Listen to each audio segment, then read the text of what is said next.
হঠাৎ করে একদিনের জন্য বাড়ি যেতে হলো। কেন এসেছি বাড়িতে সেইটাই তোমাদের বলছি। চলো, আজকে এসেছি, আবার আজকেই বাড়ি চলে যেতে হবে।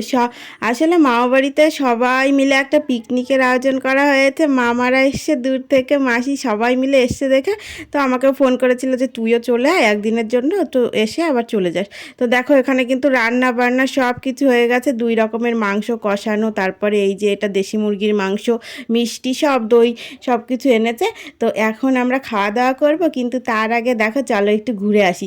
তো মামিরা এসে বলছে কি চলো একটুখানি ফুল গাছ আছে ওখান থেকে ঘুরে আসি। তো সবাই মিলে আমরা ফুল খাতে একটু ছবি তুলতে গেলাম।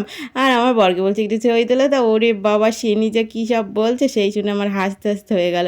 তারপরে এসে খাওয়া দাওয়া করতে বসে পড়েছি, কারণ আবার তো যেতে হবে না, ট্রেন ধরে আবার বাড়ি চলে যেতে হবে বেলাতে। এই জন্য তাড়াতাড়ি করে আমরা খেয়ে নিচ্ছি, একটু পরেই বেরিয়ে যাব। একদিনের জন্য এসে মনটা পুরোই খারাপ হয়ে গেল, এখনই চলে যেতে হবে।